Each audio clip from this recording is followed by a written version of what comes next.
In the Pacific, recent national studies show that violence against women and children is at a critical level. 2 out of every 3 Pacific women experience physical or sexual violence in their lifetimes. This is much higher than the global average of 1 in 3 women who experience physical or sexual violence.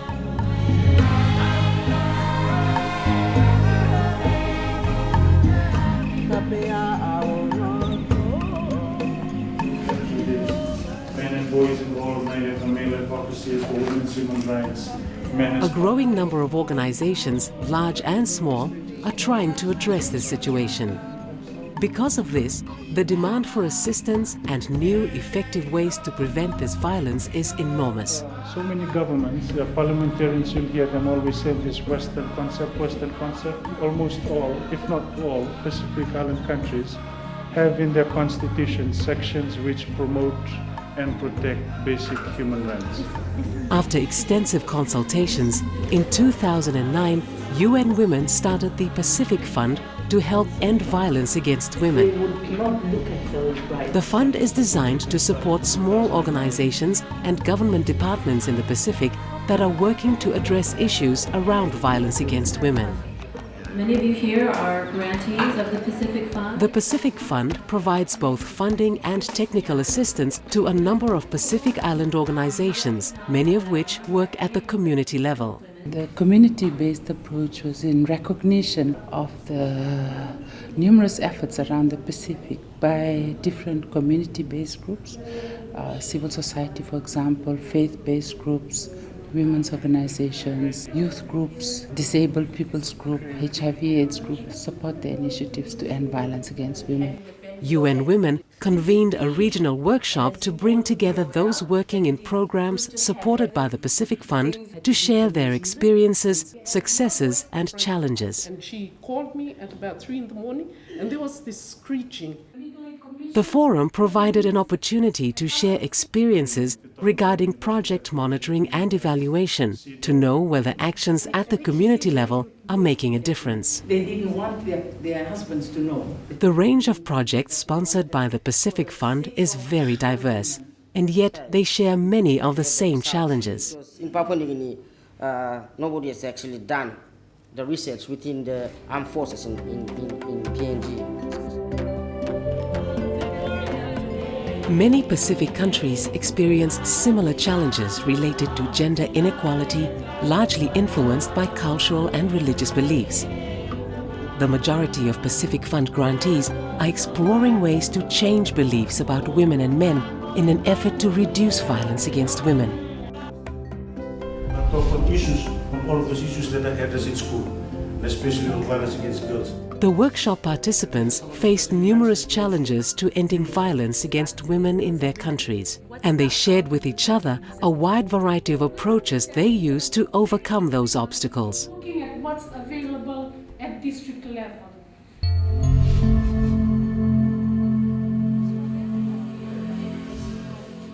There's been killings, physical abuse, sexual abuse, not only from partners but from family members, friends, the community, the police, the military. Yeah, that's our main challenge.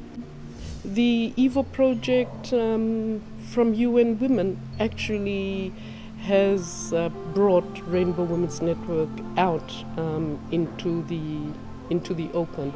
We had a sex worker whose husband took her with 2 of his friends. He made the 2 friends have sex with her as well as himself. We've received fundings and probably an awareness that there is a group like us that helps marginalized women.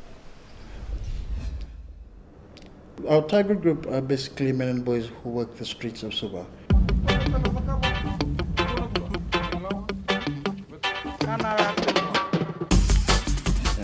So the current approach that we're taking now with them is to increase the level of knowledge and understanding on these elements of violence, and also at the same time we hope to change their behavior and the attitudes. They've been able to improve how they relate to women, how they communicate with them on on the issues, how they improve their perception on what violence is. Our organization is working on the awareness raising to the men and boys on the effects of violence as placed on women. Most of the men that are involved and participate in the awareness programs, they really participate and involved in the women's program. We are carrying out a project, especially to end violence against women, using drama as a tool to communicate to the illiterates amongst the settlements and villages in Lake City. The challenge they are facing is the capacity building and monitoring. Different countries, different target groups and different settings, and yet all Pacific Fund projects face a common challenge. And that is how to know that their work is actually making a difference. They also share the same desire to make their programs more effective. And, as they learned in the workshop, this requires good monitoring and evaluation. In terms of monitoring and evaluation, I actually thought that I was the project that was facing this difficulty, and I've come to realize yesterday that the other projects are also facing the same thing.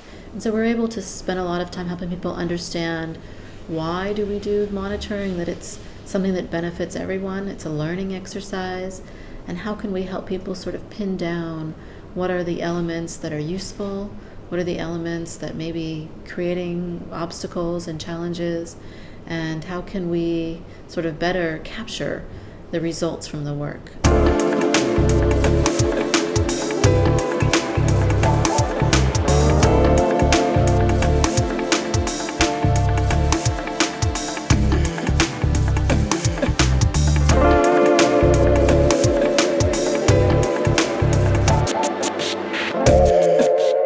So they're seeing their ability to translate what they're doing into better information is quite valuable. They're able to document, they're able to tell other organizations what they're doing, they're able to influence policymakers, and they're able to attract money. So they're starting to see monitoring from that point of view. Then you see this is a result of gender inequality. The difference in value, the power relationship, the roles in society.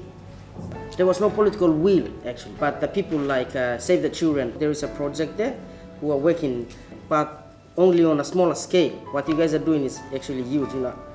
I'm just speechless, you know. Evaluation, slightly different. They're seeing their own ability to assess their own impacts is very important, so they can fix things where it needs to be fixed and to strengthen things where that needs to be done. And they recognize the importance of somebody coming from outside looking at it with fresh eyes, saying, are we really on target for what we're supposed to be doing? And one thing that I'm really going to take back is reporting. It was very interesting to see the templates given, and that will really help me to keep me focused on the type of things I should be reporting to, and then it also helps in project planning. I think what's key here is how each country have to define what violence is for them, given the cultural context, given the economic and all the social context that they're in. This needs to be really defined so that we can have a targeted approach. It will actually help us to have new prevention and response strategies, and how we can actually address the issue there in Papua New Guinea. Yes. Like, because The sharing, the learning, the training in monitoring and evaluation methods, all of these elements made the workshop a valuable place to take note of each project's progress and make plans to move forward. wider reach in terms of understanding which organization is doing what and how best we can come together and complement one another. It seems like an environment where we can build something fairly strong because people are willing to speak up, and that's important. We've exchanged so much. It's a learning experience and a good way of us exchanging information and knowledge. From the workshop, I've learned that sustainability is a big thing. There's still a lot to be done in the Pacific in this area, and we need everybody's support to address this problem.